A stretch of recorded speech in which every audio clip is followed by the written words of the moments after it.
I watched a bird this morning building its nest and it hit me. That little creature never once stopped to ask if it deserved a good home. It never wondered if it was qualified to build something beautiful. It just started gathering twigs one by one like it owned the whole tree. And you know what? In a way it did. Most of us have forgotten something that bird never questioned. We already own the most valuable real estate in the universe. Not some piece of land you can put a fence around, but something far more precious. We own our thoughts, our choices, our responses to whatever life brings our way. Yet here we are, most of us, acting like we're just renting space in our own lives. I was 31 years old when I finally understood this. I'd been living like a tenant for years. You know what I mean by tenant living? Making the minimum effort, doing just enough to get by, always looking for someone else to fix what was broken. I'd wake up each morning hoping somebody else would make my day better instead of realizing I held the keys to the whole building. The wake-up call came during a conversation with a successful businessman who became my mentor. We were sitting in his office and I was giving him my usual list of reasons why life wasn't working out for me. He listened quietly, then walked over to his window and said something I'll never forget. "Jim, see that tree outside? It doesn't ask permission to grow. It doesn't make excuses for bad weather. It just grows because that's what trees do. The question is, what do humans do when they stop making excuses?" That question changed everything. I realized I had been living like a victim of my circumstances instead of the owner of my possibilities. They wake up each morning acting like victims of their circumstances instead of architects of their destiny. They're waiting for permission to succeed, waiting for conditions to be perfect, waiting for someone else to change their life. But here's what I learned from my mentor many years ago, and it changed everything. I was 25 years old, struggling to make ends meet, full of dreams, but empty in my bank account. I had every excuse in the book. The economy was tough, my boss didn't appreciate me, I didn't have the right education, I came from the wrong side of town. Sound familiar? My mentor looked at me one day and asked a simple question that shattered my victim mentality forever. He said, "Jim, who's in charge of your life?" I started to give him my usual list of complaints, but he stopped me cold. "No," he said, "who's in charge?" Really in charge? That question hung in the air like smoke. I wanted to blame my circumstances, my upbringing, my lack of opportunities. But something deep inside me knew the truth. I was in charge. I had always been in charge. The problem wasn't my circumstances. The problem was that I had been living like a tenant in my own life instead of the owner. You know what separates the successful from the struggling? It's not education. It's not connections. It's not even talent. It's this simple realization. You already own everything you need to succeed. Not the things you can touch, but the things that truly matter. You own your thoughts, your decisions, your responses, your effort, your attitude. You own your morning and how you start it. You own your evening and how you end it. You own the space between stimulus and response where all your power lives. The moment everything changed for me was when I stopped asking, "Why is this happening to me?" and started asking, "What can I learn from this?" When I stopped saying I have to and started saying I choose to. When I stopped looking at problems and started looking for possibilities. That shift, that simple mental shift, was worth more than any inheritance anyone could leave me. Here's what most people don't understand. You've been given everything you need. Not everything you want, but everything you need. You've got a mind that can think, hands that can work, a heart that can feel, and most importantly, a will that can choose. But instead of using these gifts like an owner, most people use them like a renter who's afraid of getting evicted. Think about it this way. When you rent an apartment, what's your mindset? You do the minimum. You don't improve it. You don't invest in it. You don't take full responsibility for it. You just exist there until something better comes along. But when you own your home, everything changes. You invest in it. You improve it. You take care of it. You make it better because you know your efforts will pay off. The same principle applies to your life. Are you renting or owning? Are you just existing until something better comes along, or are you investing in yourself, improving your skills, taking full responsibility for your results? I remember the exact moment I made the switch. I was sitting in my beat-up car after another day of mediocre results, and I made a decision.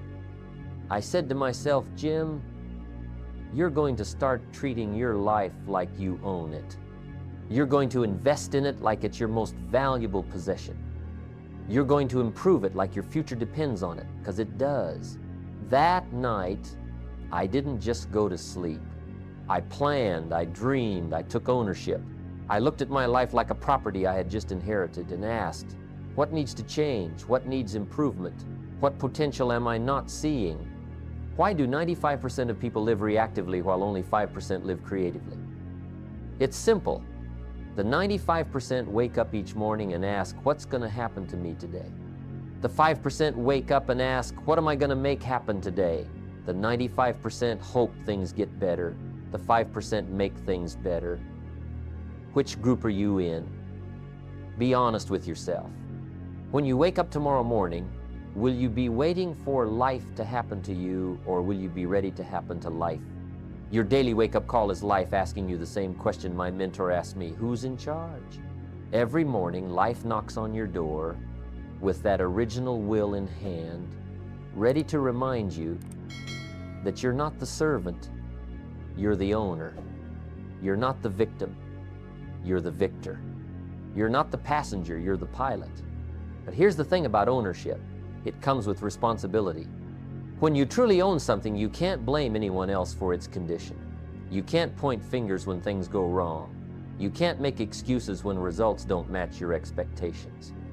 Ownership means the buck stops with you. Some people are afraid of that responsibility. They prefer being victims because victims don't have to take action.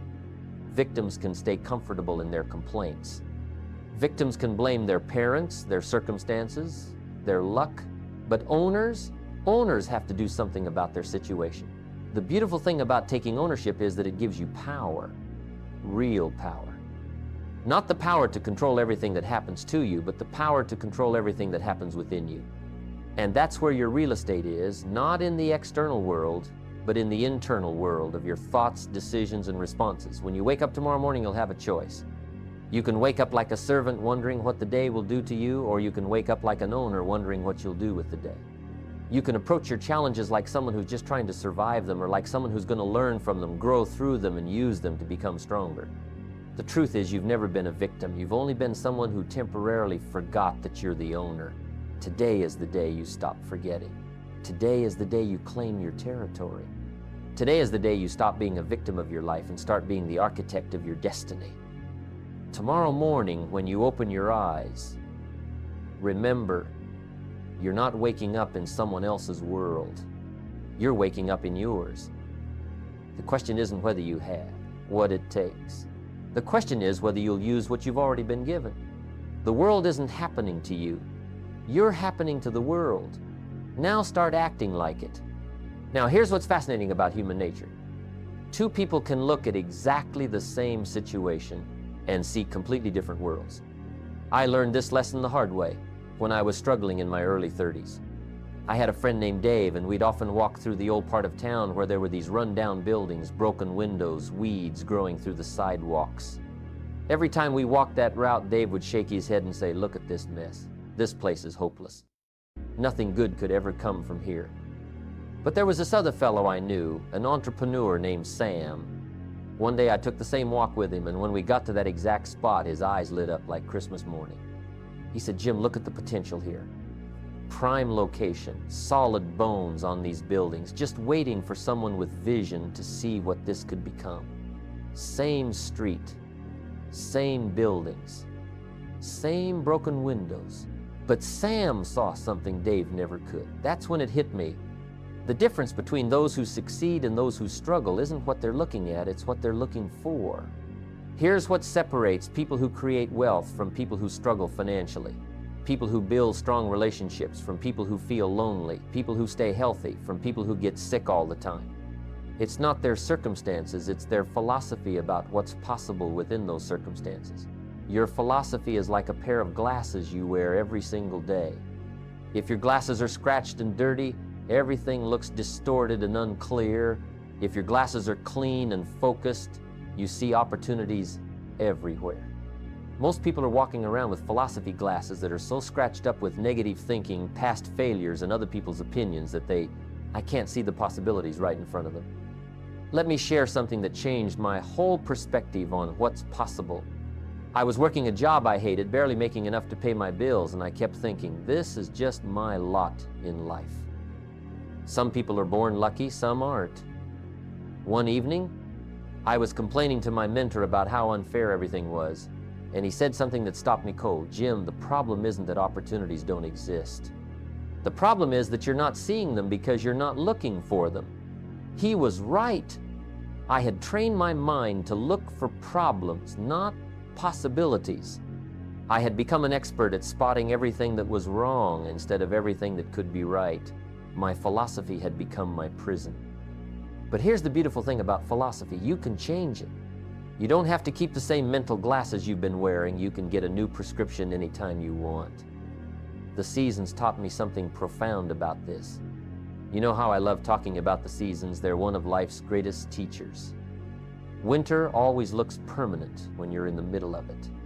The trees are bare, the ground is frozen, everything looks dead. But underneath that frozen ground, something amazing is happening. Seeds are getting ready. Roots are strengthening. Life is preparing for spring. The same principle applies to your life. What looks like a dead end might actually be a setup for something beautiful. What feels like winter in your career, your relationships, your finances, that might just be life preparing you for your personal spring. I remember when I lost my first business. Everything I had worked for seemed to crumble overnight. I felt like a failure. But my mentor helped me see that failure wasn't the opposite of success. It was fertilizer for success. He said, Jim, this isn't happening to you, it's happening for you. The question is, what are you going to learn from this that'll make you stronger? That shift in thinking from happening to me to happening for me.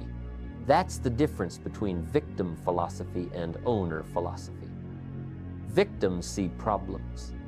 Owners see preparation. Here's what successful people understand that unsuccessful people miss. Every challenge is asking you a question. It's not asking, why me? It's asking, who are you going to become because of this? It's not asking what's wrong, it's asking, what can you learn?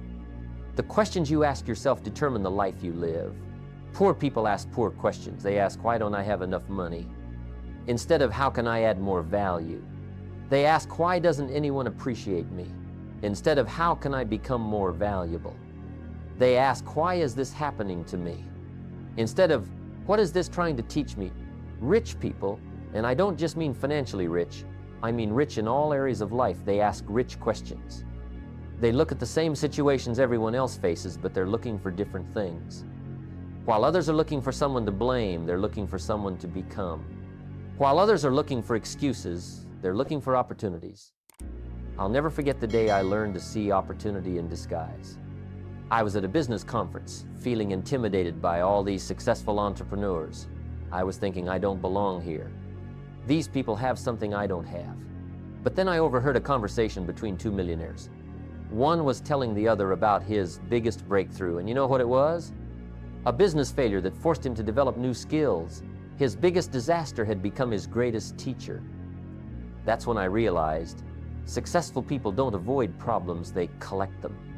They understand that every problem solved is a skill earned, and skills are the real currency of success. Your perception creates your reality, not your circumstances. Two people can have the same circumstances and live completely different lives based on how they perceive what's possible. One person sees a setback and thinks, I'm not cut out for this. Another person sees the same setback and thinks, I'm being prepared for something bigger.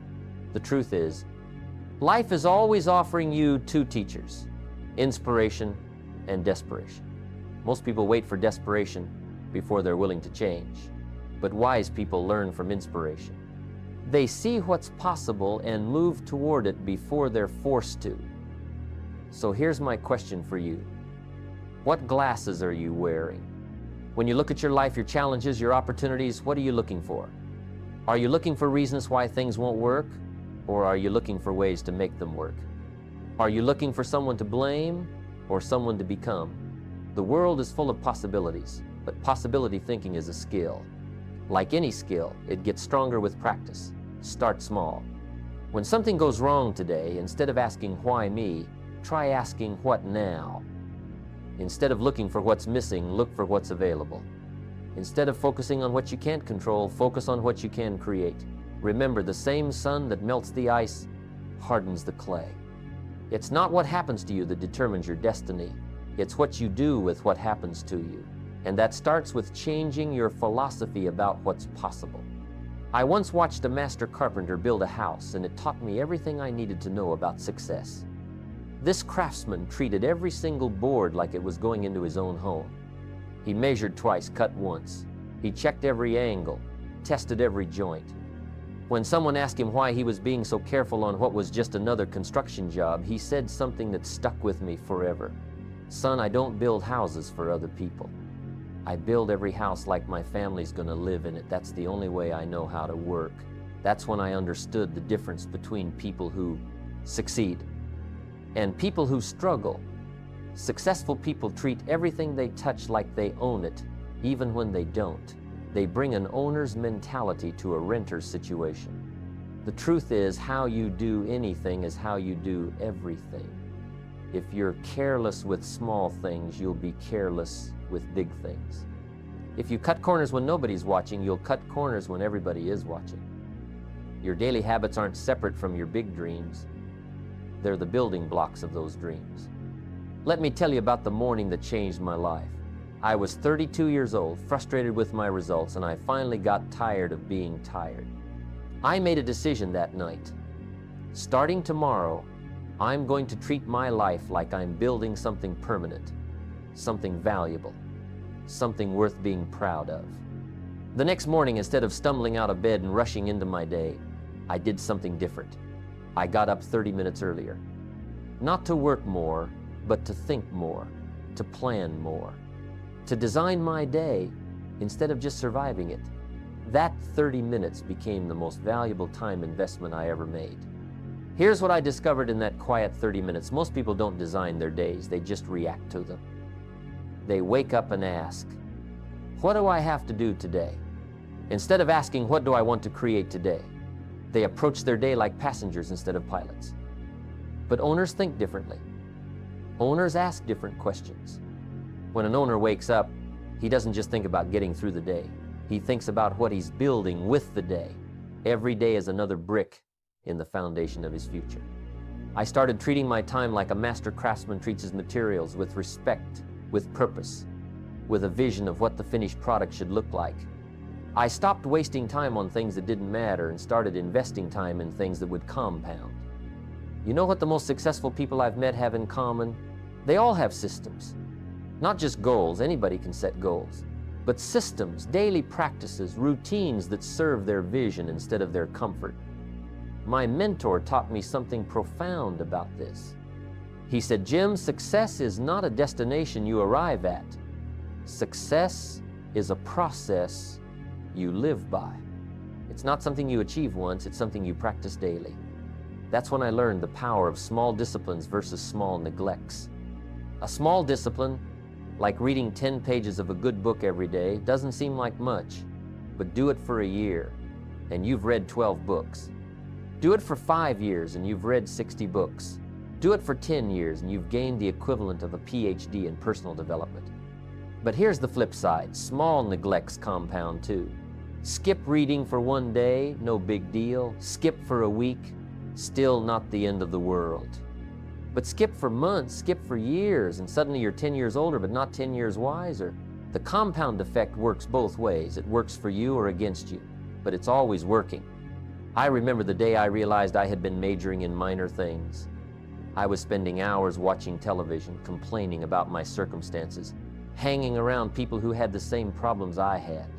Meanwhile, I was spending almost no time on the activities that could actually change my life. Reading, learning new skills, meeting successful people, planning my future. It's like being a gardener who spends all day pulling weeds but never plants any seeds. You might have a weed-free garden, but you won't have any vegetables either. So I flipped the script. I started spending major time on major things and minor time on minor things. I created what I call a daily design, a blueprint for how I wanted to invest each day. Here's how it worked. Every morning before the world started making demands on my time, I would ask myself 3 questions. What am I building today? What am I learning today? What am I becoming today? Those 3 questions became my daily compass. What am I building today? This wasn't just about work projects. This was about building better relationships, building better habits, building a better future. Every conversation, every decision, every action was either building something valuable or tearing something down. What am I learning today? I made a commitment to learn something new every single day. Not just random information, but something that would make me more valuable, more capable, more useful. I started carrying a small notebook and writing down at least one new idea every day. What am I becoming today? This was the most important question. Because success isn't just about what you achieve, it's about who you become in the process of achieving it. Every day, you're becoming someone. The question is, are you becoming someone you're proud of? These 3 questions transformed my daily routine from a series of random activities into a purposeful design for success. Instead of just going through the motions, I was creating motion toward my goals. But here's what I learned about systems. They only work if you work them consistently. You can't build a house by working really hard for 3 days and then taking 4 days off. Construction doesn't work that way, and neither does personal development. Consistency beats intensity every time. It's better to read for 15 minutes every day than to read for 5 hours once a month. It's better to exercise for 20 minutes daily than to work out for 3 hours once a week. The magic happens in the daily disciplines, the small investments that don't seem important at the time but compound into extraordinary results over time. I started treating my daily routine like a successful business treats its systems. In business, you have systems for everything: systems for customer service, systems for quality control, systems for financial management. Why? Because systems create consistency, and consistency, it creates results. The same principle applies to your personal life. You need systems for your health. Not just hoping you'll feel like exercising, but having a routine that doesn't depend on your mood. You need systems for your mind, not just hoping you'll accidentally learn something, but having a daily practice of feeding your mind with valuable information. Most people hope for better results without changing their daily practices. But hope without a system is just a wish. Systems without hope are just mechanical. But hope combined with a system, that's how you build a life worth living.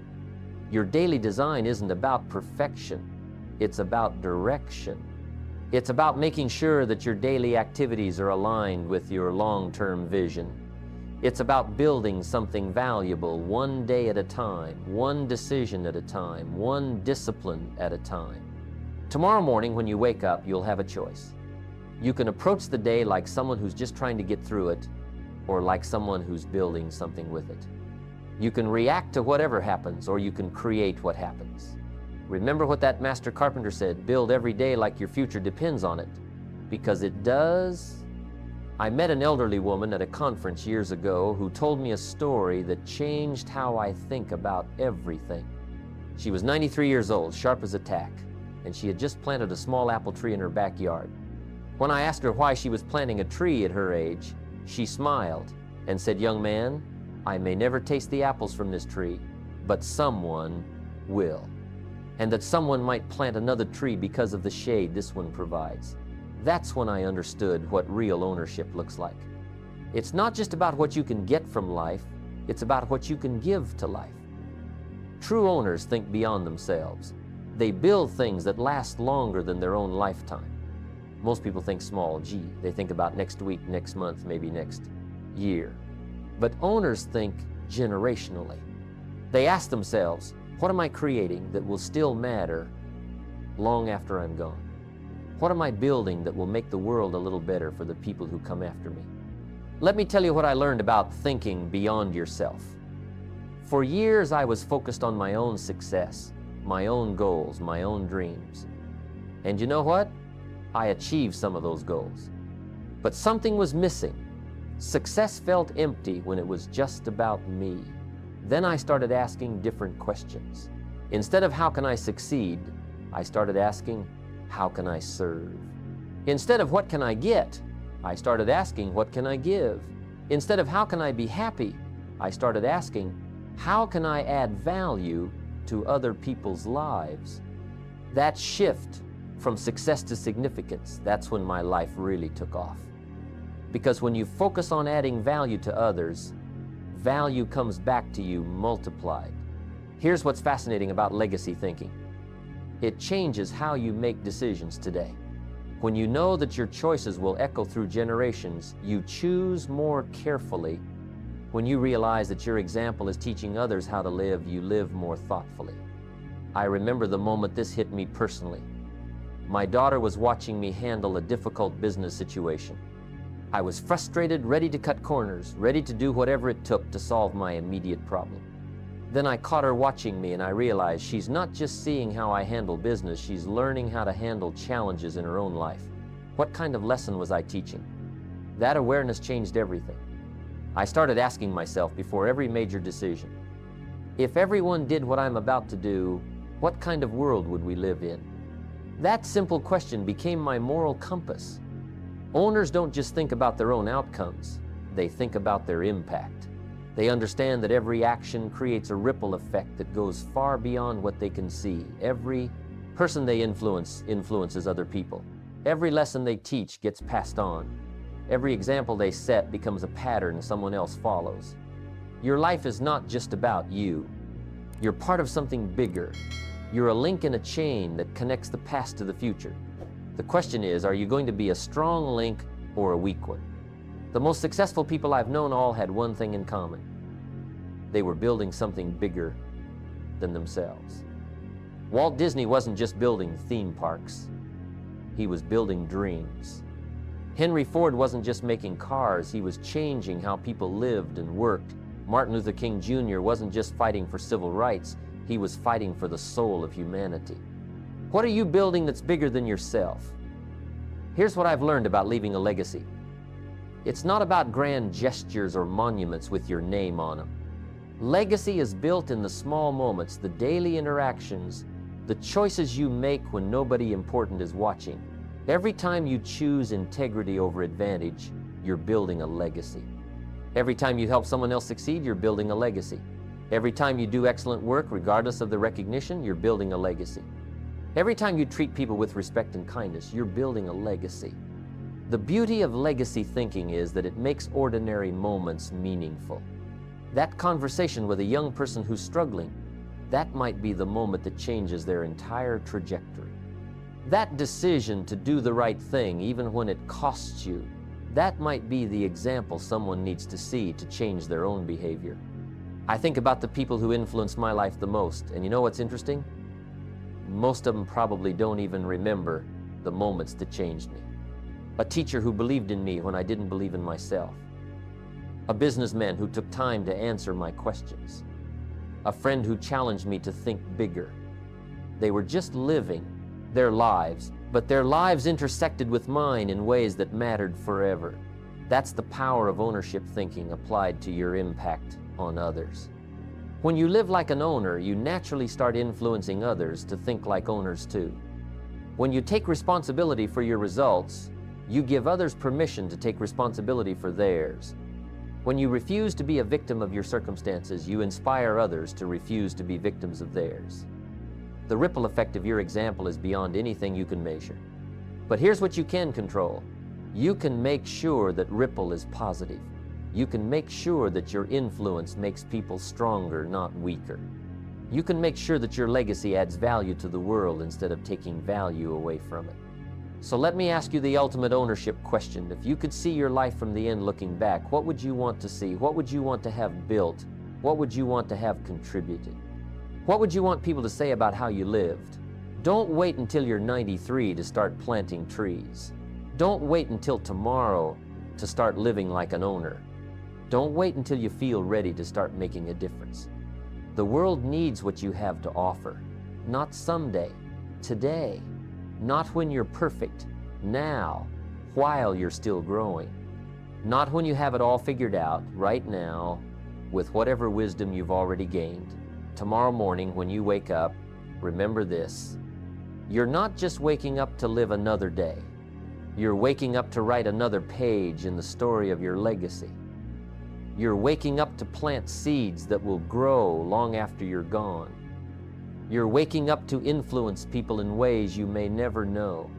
The world is not just waiting for you to succeed. The world is waiting for you to contribute. The world is waiting for you to add your unique value to the human story. Wake up tomorrow like the world is yours, not to take from it, but to give to it. Not to use it up, but to make it better. Not to conquer it, but to serve it. That's what real ownership looks like. That's how you live a life that matters. That's how you create a legacy worth leaving.